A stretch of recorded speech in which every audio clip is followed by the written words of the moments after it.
de ce jour, c'est notre position en Christ, notre identité en Christ et notre position en Dieu. Amen. Amen. Alors, le premier texte que je vais inviter la servante ou le servant de l'Éternel d'ouvrir la Bible directement dans Jean chapitre 1. Et on va lire le verset 12. On commence par là. Jean chapitre 1 et le verset 12. Jean chapitre 1 verset 12. Mais à tous ceux qui l'ont reçu, oui, à ceux qui croient en son nom, elle a donné le pouvoir de devenir enfants de Dieu. On s'arrête là. À tous ceux qui l'ont reçu, à ceux qui croient en son nom, elle a donné le pouvoir de devenir enfants de Dieu. Elle ici représente la parole et la lumière. Jésus-Christ est la lumière. Nous pouvons le voir dans le même chapitre au verset 4, que Jésus est la lumière. Nous pouvons toujours voir que Jésus est la parole, toujours dans les mêmes versets 1 à 2.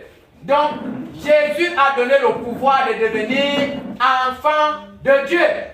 Waouh! Je ne sais pas si un enfant de Dieu entend ça ce matin. Le texte c'est quoi? J'ai dit Jean chapitre 1er verset 12. On commence. Alors tout de suite, toi qui viens ici et tu as perdu ton identité en Christ, c'est ça qu'on est en train de remuer là, de renouveler. Que tu n'es plus n'importe qui, tu es enfant de Dieu. Alors, je voudrais rectifier quelque chose dans ce texte. Ce que je voudrais rectifier, c'est exactement le mot enfant. Si vous allez dans les autres traductions, la traduction originale grecque ne parle pas d'enfant. Amen. C'est la traduction Louis II qui nous parle de enfant. Si tu vas, toi qui es parfaitement bilingue, si tu vas utiliser la version King James que les francophones utilisent, et on ne parle pas d'enfant, on parle de fils. La parole nous a donné le pouvoir de devenir fils de Dieu.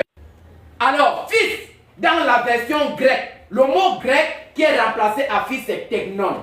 Technon qui veut dire fils, c'est le mot grec. Mais ceux qui ont traduit en Louis II ont mis enfant. Non, la parole nous a donné le pouvoir de devenir fils de Dieu. Donc, toutefois, où vous allez voir, où nous allons voir dans nos différentes traductions, enfant, sachez que c'est fils. Je sais que la sœur va s'indigner que, mais quand on parle de fils, ça veut dire que nous ne sommes pas connus. La petite histoire, c'est que en Israël, parce que c'est Israël qui a été initialement choisi par Dieu comme son unique et seul peuple à l'époque. Alors, les filles n'héritaient pas en Israël. On ne parlait que de fils, on ne faisait pas allusion aux filles. C'est pour cela que même dans la traduction de la Bible, on nous parle davantage de fils, bien que Dieu ne reconnaisse qu'effectivement que les fils. Et la Bible nous dit dans Galates 3, 28, qu'en Christ, il n'y a pas d'homme, il n'y a pas de femme. Pour dire à celles qui sont là, qui s'indignaient, que dans le Seigneur, quand on parle de fils, sentez-vous concernés. Amen. Amen. J'ai dit dans Galates 3, verset 28, la Bible dit que dans le Seigneur, il n'y a pas d'homme, il n'y a pas de femme. Ça veut dire que lorsqu'on parle de fils, que tout le monde se sente concerné. Alors ici, la parole de Dieu dit qu'en Christ, nous sommes devenus fils de Dieu. Waouh! Quel privilège, comme la parole le dit. La parole nous a donné le privilège de devenir fils de Dieu. Jésus nous a donné le privilège de devenir fils de Dieu. Je prenais l'exemple de la fille d'un président. Imaginons Trump qui est redevenu président des États-Unis et que tu venais à te frotter à un fils dont tu ne connais pas ses origines, dont tu ne connais ni le père ni la mère, croyant que non, vous êtes aussi les enfants de la rue comme tout le monde et on compte souffle après que c'est le fils de Trump. Toi-même, tu connais quelle distance, quel recul que tu vas prendre pour dire que pour moi, ça veut dire qu'on n'aura pas besoin de vérité ni de foi. Pour peu que j'ai juste outragé le fils du président, on ne va pas m'écouter. Ça veut dire il n'y aura qu'un sort qui me sera réservé. Mais, bien aimé, comprends bien. nous sommes fils de Dieu. Waouh! Ce n'est pas fils de Paul Biya. Ce n'est pas fils de Obiangema.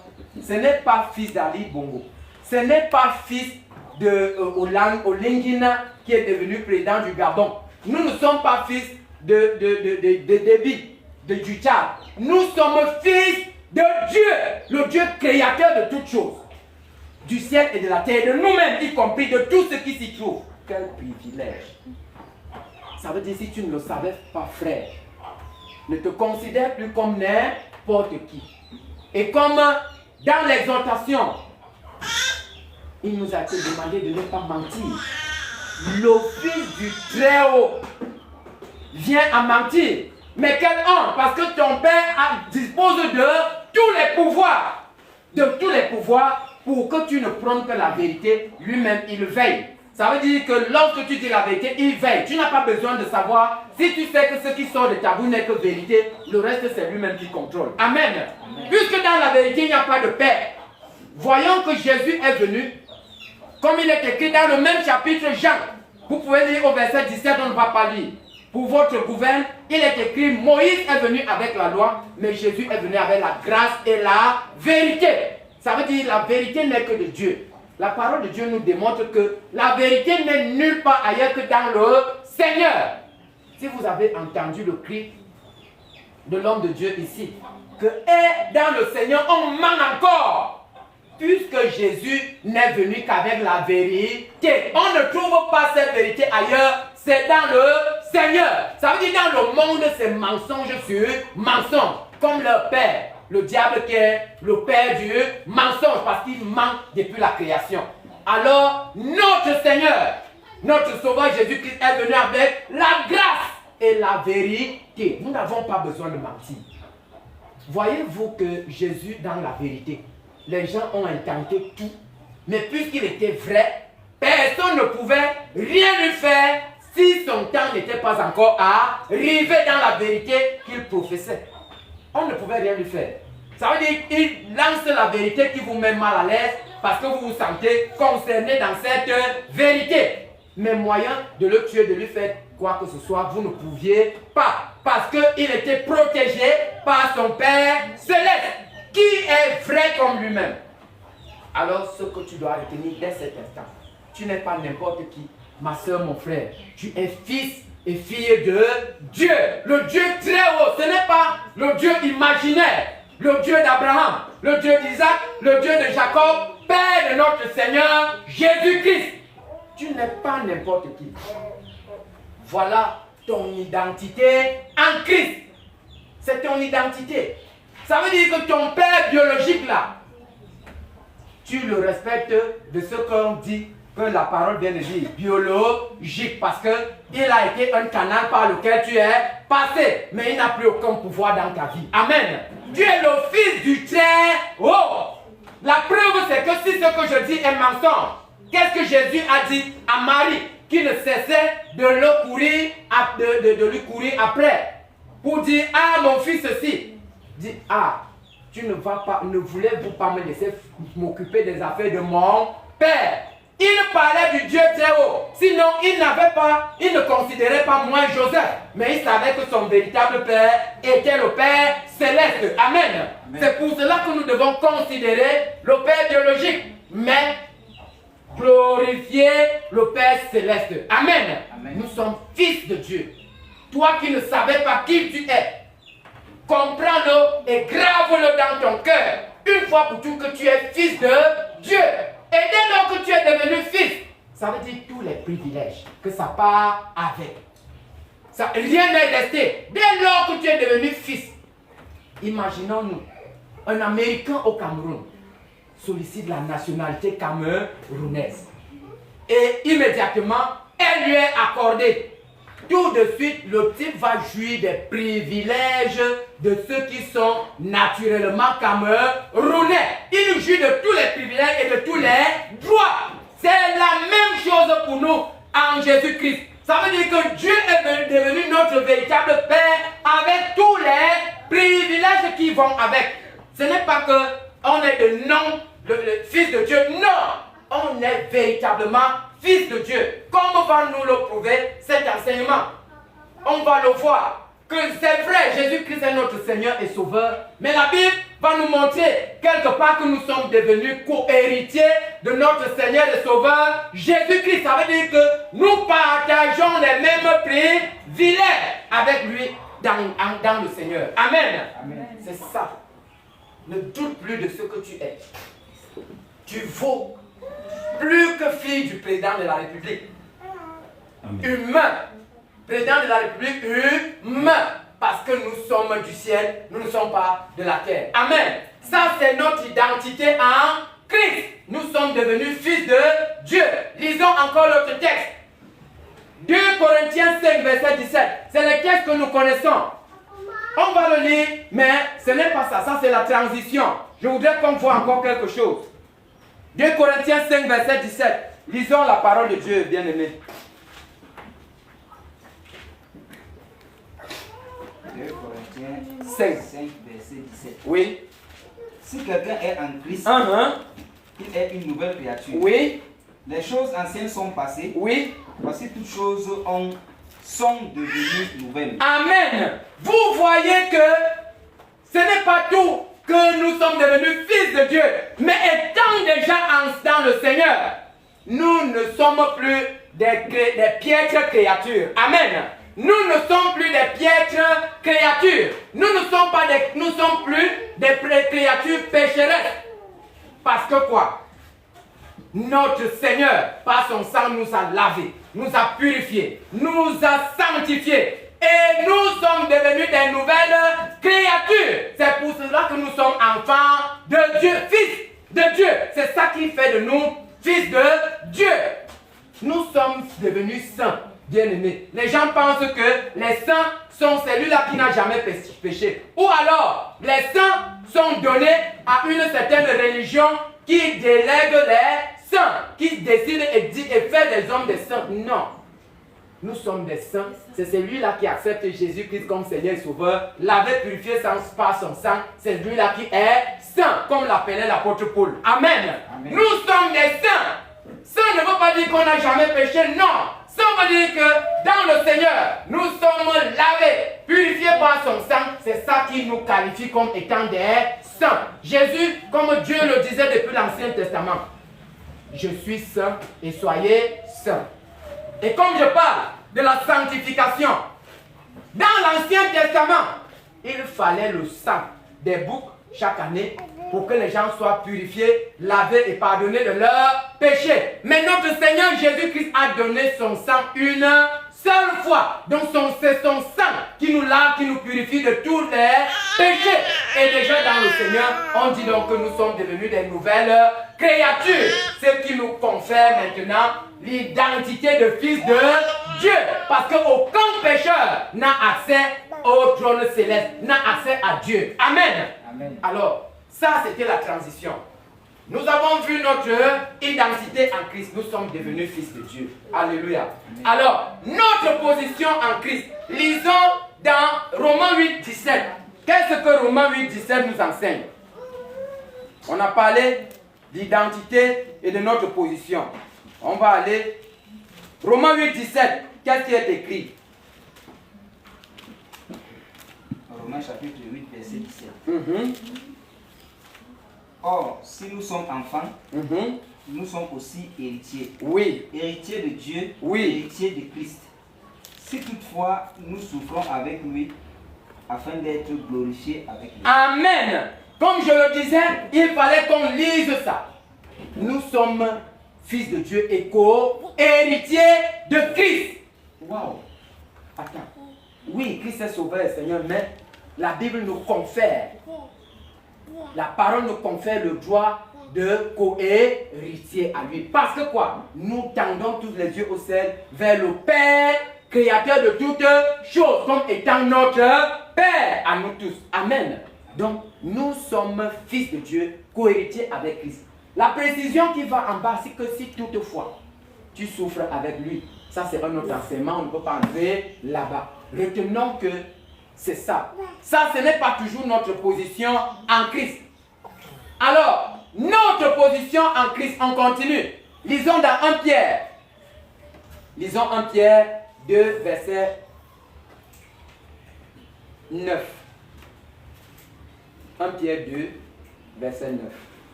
On va vite. 1 Pierre 2, verset 9. Vous, au contraire, vous êtes une race élue, un sacerdoce royal, oui, une nation sainte, oui, un peuple acquis, afin que vous annonciez les vertus de celui qui vous a appelé des ténèbres pour son admirable lumière. À son admirable lumière. Alléluia. Amen. Alors tout de suite, la parole de Dieu nous dit, vous au contraire, vous êtes une race élue. Bien-aimés, l'élection n'est pas donnée à n'importe qui, l'élection céleste bien sûr. Ici sur la terre, il faut être dans un ordre, il faut être dans leurs choses pour être élu. Même si tu sors de nulle part, même si tu es non-aime, mais l'élection céleste a des yeux. Amen. Amen. Toi qui es devenu fils de Dieu, dis-toi que la parole nous a dit que c'est un grand privilège. Tu ne dis pas que mon Père qui m'a mis au monde, mais mon Père c'est l'Est, le créateur de toutes choses. On dit, il a fait de nous quoi? Nous au contraire, nous sommes une race élue. Élue où? Élue par qui? Par le Dieu créateur de toutes choses. Nous sommes une race élue. Et cette élection n'est pas terrestre, elle est céleste. Et nous ne sommes pas élus aujourd'hui. Nous sommes élus depuis les temps anciens. C'est juste l'accomplissement que nous venons faire ici sur cette terre. Lorsque tu reçois Jésus, c'est l'accomplissement de ce qui t'était déjà réservé depuis les temps anciens. Nous sommes une race élue. Ce n'est pas tout. Un sacerdoce royal. Nous sommes des rois. Vous ne le saviez pas. Nous sommes des reines et des rois. Dans la maison de notre Dieu, nous sommes des reines et des rois. Toi qui viens devant ton Père avec un air dépravé, un air de désespoir, mais comme si tu allais chez un étranger. Quand tu viens en présence de ton Père et tu sais que ton Père là dispose de tout, mais il faut venir étant content. Ça veut dire même si quelque chose te trouble, même si tu as quel souci, tu as quel problème, en venant chez ton Père céleste, tu es sûr que la solution est là et la solution est déjà là. Et tu viens juste pour recevoir afin de rentrer. Amen. Donc quand tu viens pour rencontrer ton Père, ne viens pas avec des inquiétudes, viens avec une ferme assurance, c'est-à-dire avec foi. Parce que la parole de Dieu nous dit, la foi est une ferme assurance des choses qu'on espère. Ça veut dire que ce que tu recherches là, que tu n'as pas encore eu, dis-toi que chez ton Père, tu l'as déjà. Amen. Et quand tu viens avec l'assurance, tu dis, Seigneur, je sais que tu vas faire. C'est pour cela que je viens chez toi. Je viens te louer, te glorifier. Parce que c'est déjà fait, même comme ce n'est pas encore là. Tu vas le voir dans ta vie. Amen. Amen. Ce n'est pas tout. La Bible dit que nous sommes un sacerdoce royal, nous sommes des rois, une nation sainte. C'était le privilège à l'époque d'Israël seul. Ça veut dire que le peuple choisi par Dieu, c'était Israël. Alors, comprenez bien aimés, Israël aujourd'hui n'était que l'ombre de ce que nous sommes aujourd'hui. Et Israël, ça c'était les œuvres de la chair. Maintenant, Israël est spirituel. C'est nous qui recevons Jésus-Christ comme Seigneur et Sauveur, qui sommes d'Israël spirituel. Israël, la nation, était Israël physique. Ça veut dire que, comme la parole de Dieu dit, l'Ancien Testament n'était que l'ombre des choses à venir. Ça veut dire que Dieu prédestinait à travers un peuple ce que son véritable peuple allait être. Et c'est ça que nous sommes aujourd'hui. Amen. En Christ, spirituellement. Or, Israël était physiquement, mais nous le sommes spirituellement. Voilà la différence. C'est ça qu'on dit que l'Ancien Testament était l'ombre des choses à venir. Ça veut dire que ça présageait ce qui devait être ce que nous vivons aujourd'hui. Ce n'est pas tout. Un peuple acquis. Waouh. Un peuple acquis. Acquis par qui?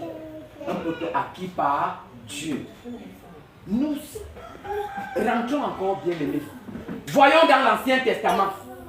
La Bible dit que Dieu combattait pour Israël. Il les a nourris dans le désert pendant 40 ans. Dans le désert. Ils n'ont pas manqué de l'eau, ils n'ont pas eu faim, ils n'ont pas eu soif. Ils n'ont pas eu besoin de vêtements. Ils n'ont eu besoin de rien. En d'autres termes, ils n'ont rien manqué pendant 40 ans. Ce n'est pas tout. Ce Dieu faisait tout, était tout pour eux. Et comprenons bien, c'était l'ombre des choses à venir. Imaginons que nous portons ce Dieu en nous. Waouh! Que devons-nous manquer? En principe, rien. Il suffit de l'appeler à l'existence. Le frère l'a dit ici. Que lorsque tu fais face à une situation, tu déclares. Ça veut dire qu'en déclarant, ton Dieu, ton Père, qui l'entend, va l'accomplir. Amen. Sans nul doute, avec foi, avec assurance. Et cela va arriver dans ta vie pour dire que toi, en tant que fils de Dieu, dans les réseaux sociaux, pour ceux qui sont connectés et autres ici, qui ne lit pas les réseaux sociaux, où on te montre, on dit que Brenda Bia a brûlé je ne sais combien de millions de francs. J'aime parce que l'homme de Dieu l'a dit ici. Vous ne retenez rien, mais nous on retient. Dans Agé 2, verset 8, la Bible dit que l'argent est à Dieu et l'or est à lui. Amen. Donc si Brenda peut brûler 40 millions, nous on peut brûler des milliards seulement. Amen. Par la foi. Par la foi. Si tu crois, tu verras la gloire de Dieu. Par la foi. Notre Dieu est le créateur. Ça veut dire l'argent est à lui et l'or est à lui. Si déjà les présidents humains, leurs enfants ont des privilèges, que non, aux États-Unis on dit que non, l'argent pour eux n'est rien, donc ils gaspillent ça comme si c'était des bonbons. Quelqu'un va me dire que mais nous on souffre pourquoi? Oui, nous souffrons, nous allons le voir. Que si nous souffrons sur cette terre, nous ne sommes pas de cette terre. Je le dis déjà, parce que nous ne sommes pas de cette terre. Nous ne devons donc pas nous conformer aux gens de cette terre. Raison pour laquelle Dieu va permettre qu'il y ait des manquements, des vides, des ceci, afin qu'on ne perde pas la tête et qu'on sache, qu'on garde en esprit que sur cette terre nous sommes en transit. Amen. Nous sommes en transit. Nous ne sommes pas de cette terre, nous sommes en transit. La parole va nous le montrer. Nous ne sommes pas de cette terre. Bon, ok, on revient simplement. Nous sommes fils de Dieu. Dieu est de cette terre, je te dis déjà non. C'est notre Père biologique que nous on sait qu'il est de cette terre. Si jamais lui-même il n'hérite pas ce royaume des cieux. Alors nous sommes en transit. Nous ne sommes pas de ce monde. Alors tout de suite, nous voyons donc que nous sommes un peuple élu. Un sacerdoce royal. Un peuple acquis. Waouh. De qui? De Dieu. Ce n'est pas tout. Avant que vous annonciez les vertus de celui qui vous a appelé des ténèbres pour son admirable lumière. Ok. Revenons donc à notre ancienne nature.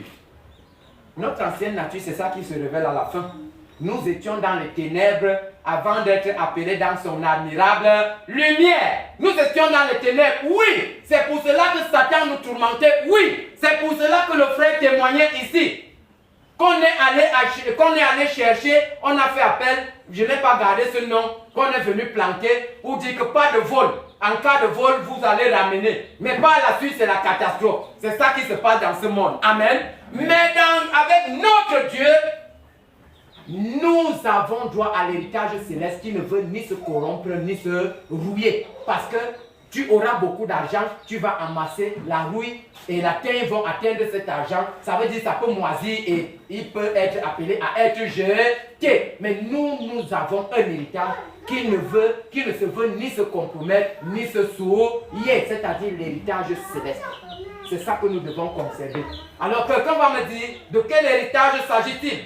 Je vais vite en besoin pour te dire, nous gardons l'espérance de notre vie éternelle. C'est ça qui est tout pour tout le monde. Amen. Amen. Alors, parce que c'est bien, terrestres sont éphémères et sont passagers. Ça va finir. Mais ce que nous regardons une cité céleste et non une cité terrestre. Amen.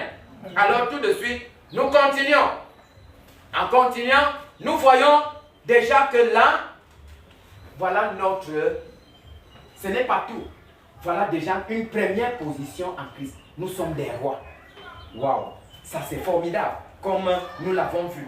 Nous sommes une race élue, un sacerdoce royal, une nation sainte, un peuple acquis. Ça c'est notre position dans le Seigneur, en Dieu. Nous sommes un sacerdoce des rois, un peuple acquis. Tu n'es pas seulement fils simple. Ça veut dire que tu es quelqu'un de la maison. Nous allons le voir. On continue. Ce n'est pas tout. Afin que tu comprennes ton rôle ici sur la terre. Lisons encore. Allons dans Apocalypse. Lisons le chapitre 1 et le verset 6. Quelqu'un d'autre va prendre Apocalypse 5, verset 10. Ça, c'est notre position. On a vu notre identité qui ne change pas. Maintenant, on va pour notre position en Christ. J'ai dit Apocalypse 1.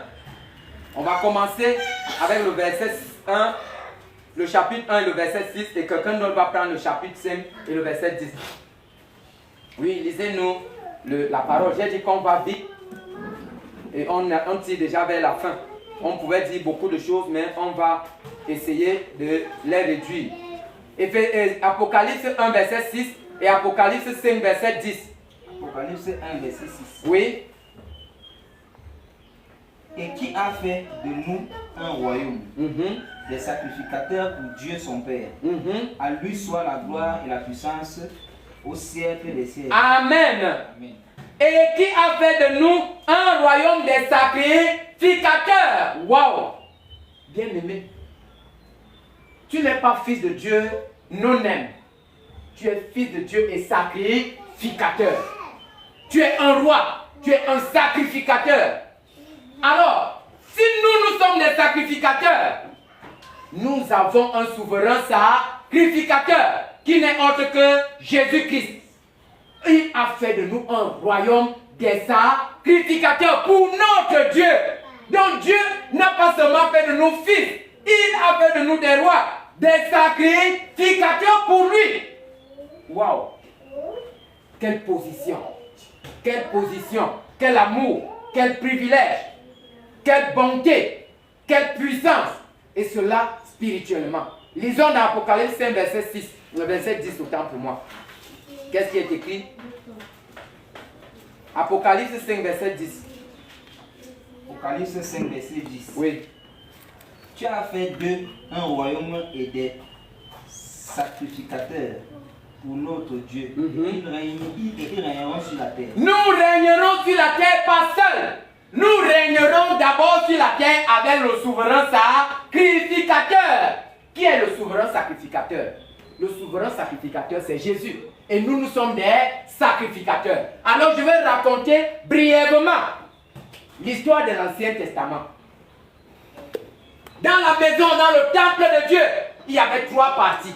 Il y avait le parvis où tout le monde avait accès. Il y avait le lieu saint où seuls les sacrificateurs avaient accès. Il y avait le lieu très saint qui était scindé par un rideau bleu où là-bas dedans seul le souverain sacrificateur avait accès. Alors tout de suite, lorsque Jésus a été crucifié, pendant qu'il expirait à la croix, le rideau qui divisait ce temple-là, là-bas, entre le lieu saint et le lieu très saint. La Bible dit qu'il a été déchiré d'en bas jusqu'en haut. Et cet endroit est resté ouvert. Jésus est donc le véritable souverain sacrificateur. Raison pour laquelle nous, aujourd'hui, nous avons accès à Dieu par Jésus-Christ, le souverain sacrificateur. C'est le véritable.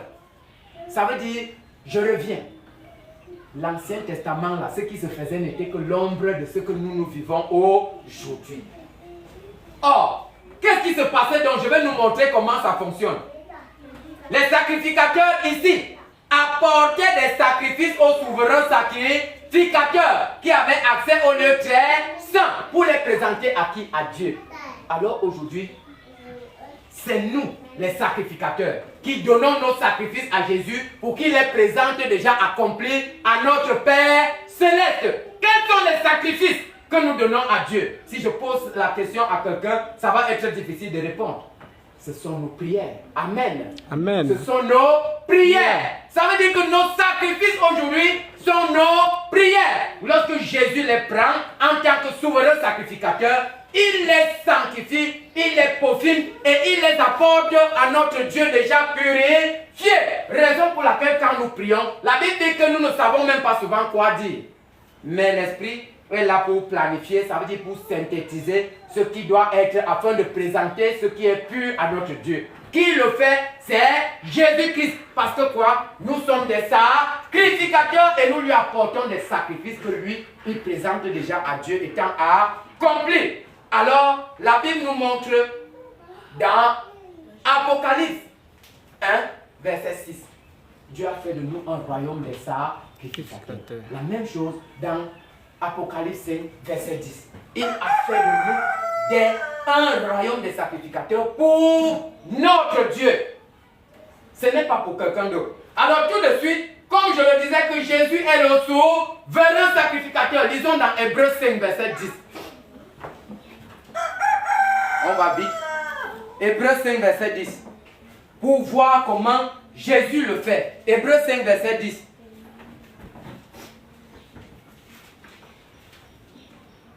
Hébreux 5, verset 10. Oui. Dieu l'ayant proclamé souverain sacrificateur selon l'ordre de Melchisédek.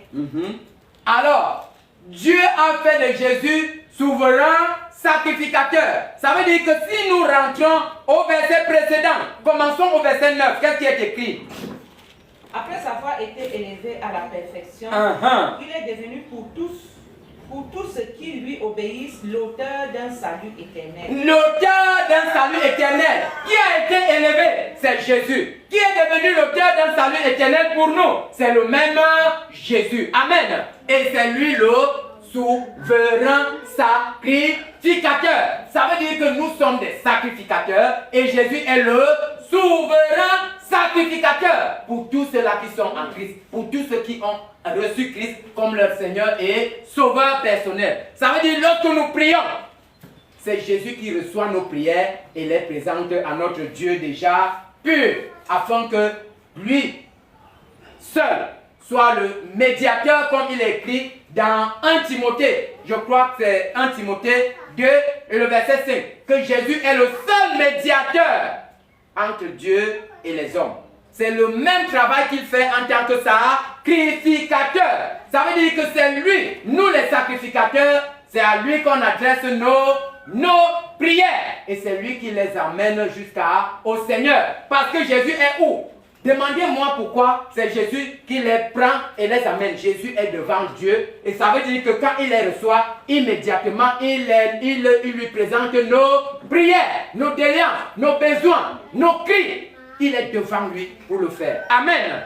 Alors, toi qui doutes de ta position dans le Seigneur, tu n'es pas n'importe qui. Tu es fils de Dieu. Tu es roi. Tu es sacrificateur. Ce n'est pas tout. Tu vas te dire que non, tes privilèges manquent encore. Non, ça ne manque pas. Le même Jésus. La Bible dit que Jésus intercède pour nous. Waouh. Il intercède. Ça veut dire que ce Jésus, quand on dit intercéder, voici comment se fait l'intercession. Voici le pupitre, voici le mur. Ça veut dire que nous voici en tant que sacrificateurs. Voici Jésus et voici Dieu le Père. Lorsque Jésus reçoit de nous, il le présente au Père quand c'est déjà accompli. Lisons cette partie que Jésus il intercède pour nous. Lisons toujours Hébreux 7, verset 25. On continue d'un pas seulement devant. Hébreux 7, 25. Allons rapidement. Hébreux 7, 25. Hébreux chapitre 7, verset 25. Oui. C'est aussi pour cela qu'il peut sauver parfaitement ceux qui s'approchent de Dieu par lui, étant toujours vivant pour intercéder en leur faveur. En notre faveur. C'est pour cela qu'il peut sauver. C'est Jésus. Il n'y a que lui. Ça veut dire, ce que la parole dit n'est pas faux. C'est aussi pour cela qu'il peut sauver parfaitement ceux qui s'approchent de qui? De Dieu par lui. On s'approche de Dieu par Jésus-Christ parce qu'on ne peut pas sauter Jésus pour atteindre Dieu. C'est lui le souverain sacrificateur. Donc, il peut sauver parfaitement ceux qui s'approchent de Dieu par lui. Par lui, lui qui? Jésus, étant toujours vivant pour intercéder pour nous, justement. Ça veut dire que, sachant que Jésus est permanent à nos côtés. Il est permanent pour nos cris, nos soupirs, nos besoins. Il a l'oreille plus sensible que tout à nos cris, à tout ce dont nous en avons besoin. Pour faire quoi? Pour supplier Dieu pour nous, afin que Dieu nous accorde ce dont nous en avons besoin. Alors, ce n'est pas tout. Jésus n'est pas seulement intercesseur pour nous.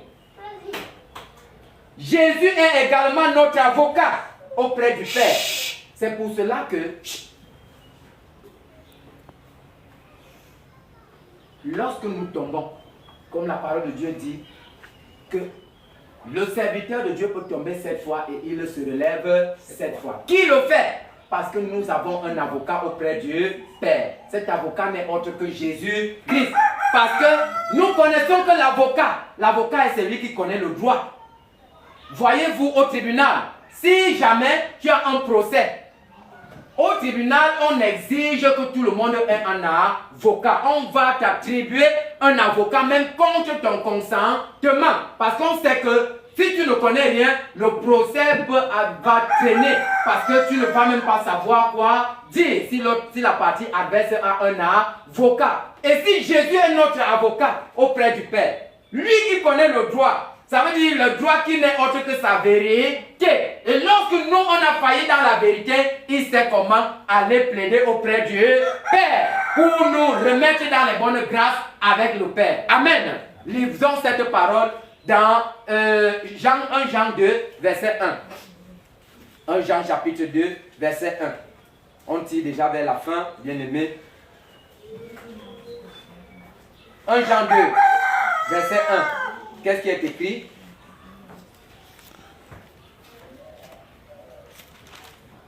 Jean, chapitre 2, verset 1.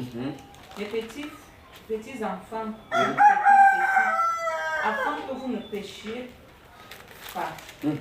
Et si quelqu'un a péché, nous avons un avocat auprès du Père, Jésus-Christ le juste. Amen. Alors tout de suite, j'ai parlé de quoi? Du péché. Lorsque je dis que si tu es tombé, ça veut dire que si tu as péché, Jésus est là pour faire quoi? Ça veut dire en tant qu'avocat pour plaider en notre faveur. C'est pour cela que le même Jacques le disait, que si nous confessons nos péchés, il est fidèle et juste pour nous les pardonner et pour nous purifier de toute iniquité. Alors là, nous avons l'assurance que Jésus en tant qu'avocat, il n'est pas avocat en vain, il est avocat en vrai, parce que nous avons, quand Jean écrivait, quand il dit mes petits enfants, ne croyez pas que c'était des gamins, comme nous voyons ici. Non, ce sont ceux qu'il a accouchés dans le Seigneur, ceux qui ont accepté Christ par lui. Ce sont eux qu'il appelait les petits enfants. En d'autres termes, c'était les frères. Que ne craignez pas que si vous péchez, nous avons un avocat auprès du Père, Jésus-Christ, homme. Ah oui, alors ce n'est pas tout. Lisons une parole. Nous allons voir quelque chose de formidable. La Bible dit que si nous sommes morts avec Jésus, nous vivrons aussi avec lui. Beaucoup de gens peuvent douter de notre position. Non, lisons dans Romains 8.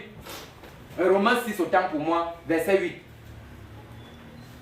Et là, on va encore entrer toujours dans notre position en Christ. La véritable, parce qu'on a déjà vu une, ça ne suffit pas. J'ai dit, lisons Romains 6, verset 8. On va vite, on est à la fin. Romains 6, verset 8. Oui.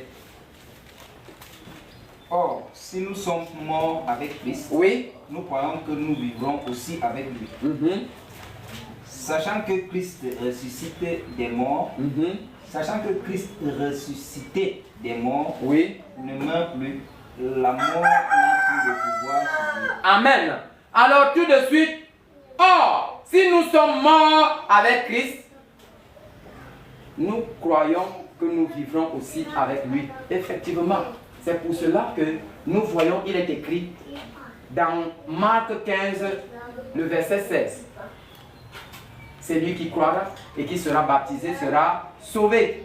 Ça veut dire que ce baptême est le symbole de la mort et de la résurrection avec Christ. Alors nous sommes effectivement morts avec lui. Dès lors que tu es passé par là, raison pour laquelle ceux qui résistent pour le baptême d'eau par immersion sont en train de perdre quelque chose.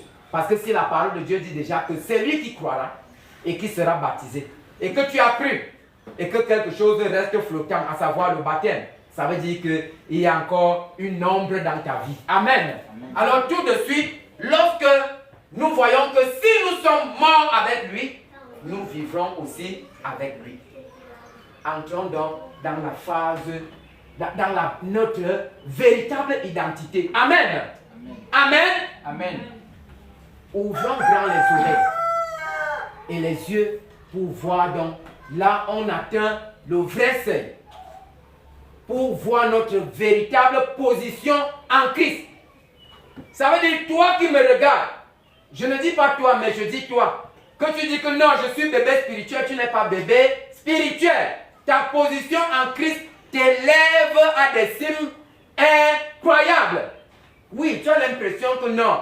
L'homme de Dieu seul doit chasser les démons, doit guérir les malades. Je te dis que toi, ta position en Christ, tu es capable de chasser et de guérir les malades. Amen. Amen. Parce que tu n'es pas quelqu'un de dehors. Tu es déjà quelqu'un de la maison. Imaginons, dans ce petit enclos-ci, que personne ne soit là. Et tu trouves le dernier, le petit gamin là à l'entrée. Il te dit, n'entre pas. Tu n'es pas au courant qu'il n'y a personne d'autre. Tu vas prendre peur et dire que si c'est l'enfant qui m'interdit déjà, je ne sais pas ce qui m'attend si je teste d'entrer. Ce n'est pas vrai. Or, si nous sommes déjà les gens de la maison, tu dois manifester. Ça veut dire que ce soit la puissance, la gloire. Tout ce qui est du Père de la maison, ce que nous avons hérité. On n'a pas hérité à moitié. On a hérité dans la plénitude. Allons dans Éphésiens. Nous allons lire quelque chose pour voir donc notre véritable position dans le Seigneur. Lisons on commence dans Éphésiens 2, verset 6. Éphésiens 2 et le verset 6. Je voudrais que tous les enfants de Dieu, réveillez ceux et celles qui dorment, qu'ils connaissent ce qu'ils représentent dans le Seigneur. J'ai dit de réveiller autour de vous ceux et celles qui dorment, afin qu'ils ne sortent pas ici les mains vides. Réveillez ceux et celles qui dorment autour de vous. Parce que la phase ici, on ne doit rien perdre. Réveillez, regardez autour de vous. Ceux et celles qui dorment, réveillez-les. Ce n'est pas le moment de dormir. C'est le moment de recevoir. Amen. J'ai dit Éphésiens chapitre 2 et le verset 6. On commence par là. Que le serviteur de l'Éternel nous lise la parole. On commence au verset 5. Mais c'est le verset 6 qui nous intéresse. Oui, commençons au verset 6. On va revenir au verset 5. Éphésiens 2, verset 6. Oui. Il nous a ressuscités ensemble et nous a fait asseoir ensemble dans les lieux célestes en Jésus-Christ. Amen. La Bible dit que Dieu nous a ressuscités ensemble avec Christ. Et nous a fait asseoir ensemble dans les lieux célestes où? En Jésus-Christ. Puisque nous sommes où? En Jésus-Christ. La parole de Dieu nous dit dans 1 Jean 5, 11 à 12, que Dieu nous a donné la vie éternelle. Et cette vie est en Jésus. C'est lui qui a le Fils à la vie. C'est lui qui n'a pas le Fils, n'a pas la vie. Donc, Dieu nous a ressuscités. Ensemble avec qui? Avec Christ. Et nous a fait asseoir ensemble où? Dans les lieux célestes où? En Christ. Bien aimé, on est encore ici sur la terre, je le disais, que non, la Bible nous rassure que sur cette terre nous sommes en transit. Nous ne sommes pas de ce monde. Ça veut dire ici, nous sommes assis ensemble avec Christ dans les lieux célestes. Et tu te vois ici. Pose-toi la question, tu es de passage. Et ce n'est pas le passage que je voudrais que tu retiennes. Tu es ressuscité. Dieu t'a ressuscité ensemble avec Christ. Et tu es assis. Là où Jésus est à la droite du Père, il n'est pas seul, il est avec toi. Amen. Amen. Vois-toi assis avec Jésus. Vois-toi assis en Jésus dans les lieux célestes. Imagine donc, si tu es en Jésus, il y a tout en Jésus. La parole de Dieu nous dit que toute la plénitude de la divinité, ça veut dire le Père, le Fils et le Saint-Esprit, c'est en Jésus. Attends, tu ne ne manifesterai pas la puissance du royaume, oui, tu dois manifester la puissance du royaume. Tu dois chasser les démons. Tu dois guérir les malades. Tu dois. Pourquoi? On peut le voir dans Marc. On n'a pas encore fini. Dans Marc, on dit, voilà les miracles qui accompagneront ceux qui auront cru. La parole n'a pas dit, voilà les miracles qui vont accompagner les serviteurs, qui va accompagner les pasteurs, qui va accompagner les prophètes. On dit ceux qui auront cru en mon nom. Dis-toi que tu es capable de chasser les démons. Amen. On continue. Alors on voit que Dieu nous a ressuscités ensemble avec Christ et nous a fait asseoir ensemble avec lui dans les lieux célestes en Christ. Ce n'est pas tout. Je voudrais, ça c'est le commencement déjà. Comprends que tu te vois sur la terre mais tu as ta place déjà au ciel en Jésus-Christ. Ce n'est pas tout. Rentrons maintenant dans Éphésiens chapitre 1, les versets 19 à 22. On fait juste un petit demi-tour. Éphésiens 1, 19 à 22. Qu'est-ce qui est écrit? Éphésiens 1, oui. 19 à 22. Oui. Écoutons la parole. Et quel est envers nous qui croyons l'infinie grandeur de sa puissance. Oui. Se manifestant avec efficacité par la vertu et sa force. Oui. Il l'a déployé en Christ, oui, en le ressuscitant des morts, et en le faisant s'asseoir, et en le faisant asseoir autant pour moi à sa droite, oui, dans les lieux célestes, au-dessus de toute domination, oui, de toute autorité, oui, de toute puissance, oui, de toute dignité, et de tout nom qui se peut nommer, non seulement dans le siècle présent, mais encore dans le siècle à venir. Oui. Il a tout mis sous ses pieds et il l'a donné pour chef suprême. Alléluia, alléluia, ça c'est formidable. C'est formidable. Déjà, la Bible dit que tu es là-bas, tu es assis à la droite du Père en Jésus-Christ, avec Christ. Et qu'est-ce que Dieu a fait? Voilà ce que tu représentes. La Bible dit au verset 21, toi, je dis toi maintenant, je ne parle pas de Christ. Toi qui es assis dans les lieux célestes, au-dessus de toute domination, verset 21, de toute autorité, de toute puissance, de toute dignité et de tout nom qui se peut nommer, non seulement dans le siècle présent, mais dans le siècle à venir. Bien-aimés, quand on parle des démons, des sorciers, des magiciens, des charlatans, tu es assis en Christ au-dessus de toutes ces choses. Ça veut dire que Dieu qui a déployé son infinie grandeur de sa puissance et de sa force en Jésus-Christ. Et toi qui es en Jésus-Christ. Et la Bible dit que tu es au-dessus de cette domination, de cette autorité, de cette puissance, de cette dignité et de ces noms. Que tu es au-dessus de cette domination, de cette autorité, de cette puissance, de cette dignité et de ces noms.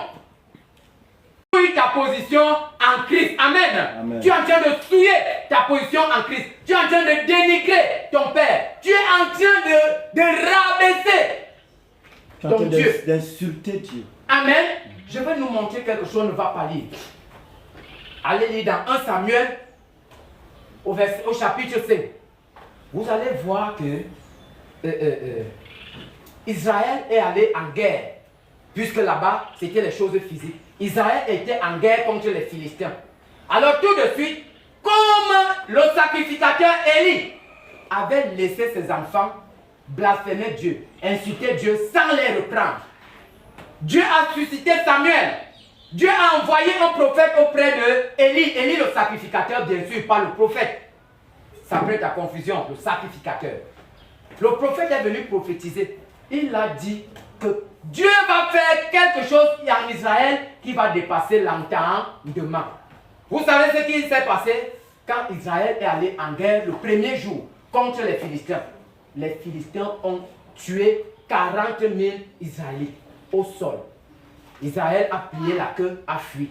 Le deuxième jour, ils sont allés chercher l'arche de l'Éternel qui était le symbole de la présence de Dieu. Et toutefois qu'ils allaient en guerre avec l'arche de l'alliance, ils ne perdaient pas cette guerre. Parce que lorsque Dieu était présent, c'est Dieu qui combattait pour eux. Mais or, Dieu avait déjà prophétisé qu'il va faire quelque chose en Israël qui va dépasser l'entendement. Le deuxième jour, ils vont en guerre contre les mêmes Philistins.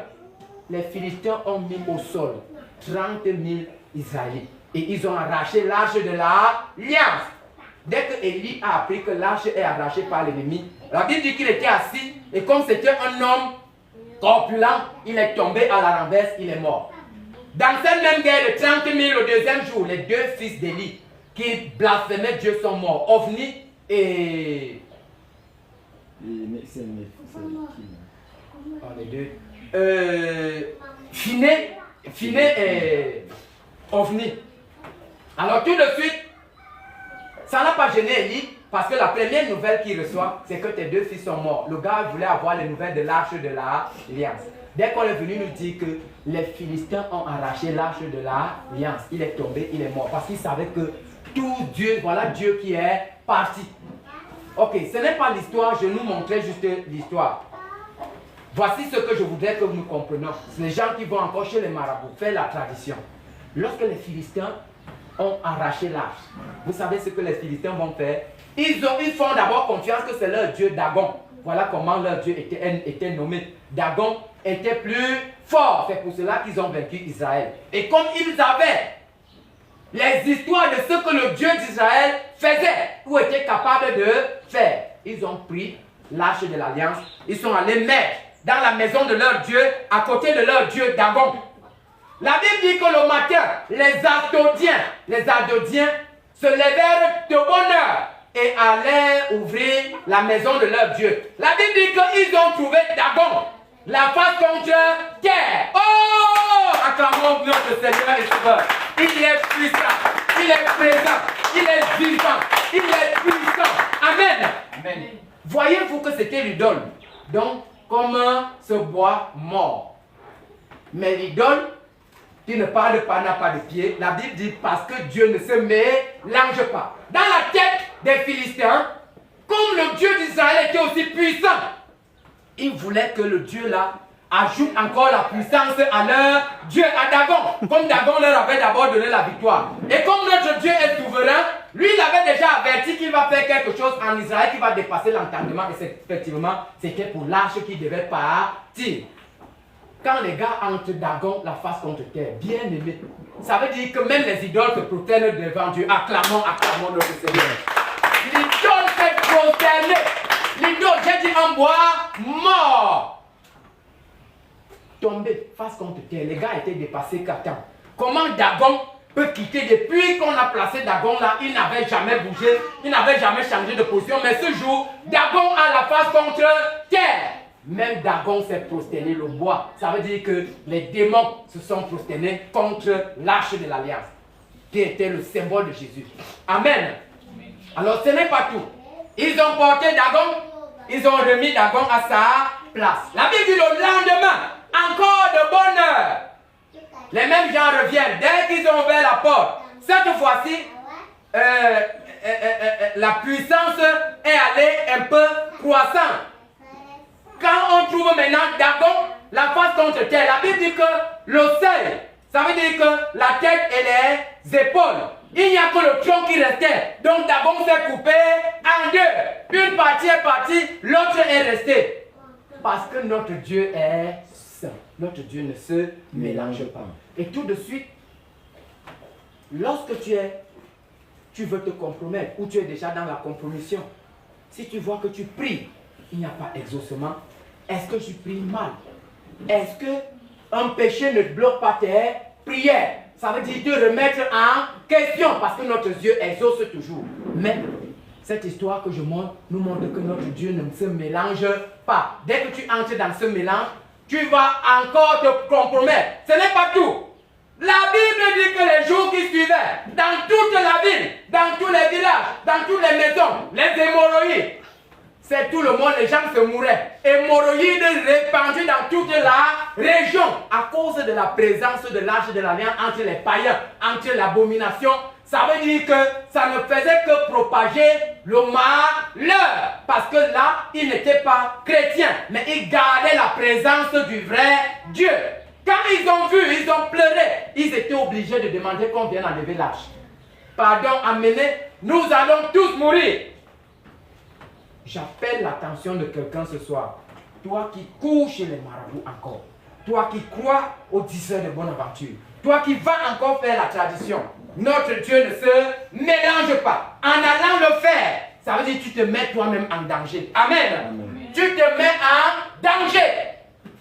Ça c'est le bois. Dagon était en bois.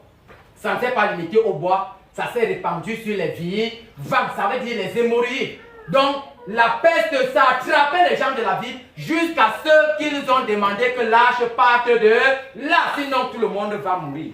C'est ça que je voulais dire, que avec cette position en Christ, ressuscité avec Christ, assis ensemble avec lui dans les lieux célestes, à la droite du Père, toute domination au-dessus de ses pieds, en dessous de ses pieds, autorité, puissance, dignité, tout nom qui peut se nommer. Toutes choses ont été mises sous ses pieds. Tu vas encore voir l'autorité, puissance, dignité, tout nom qui peut se nommer. Toutes choses ont été mises sous ses pieds. Tu vas encore voir le... Amen. Amen. C'est ça notre héritage. Notre héritage n'est pas terrestre, mais c'est céleste. C'est pour cela que la parole dit que nous ne devons pas rechercher les choses d'en bas, nous devons rechercher les choses d'en haut. C'est ça qui ne se compromet pas. C'est ça qui ne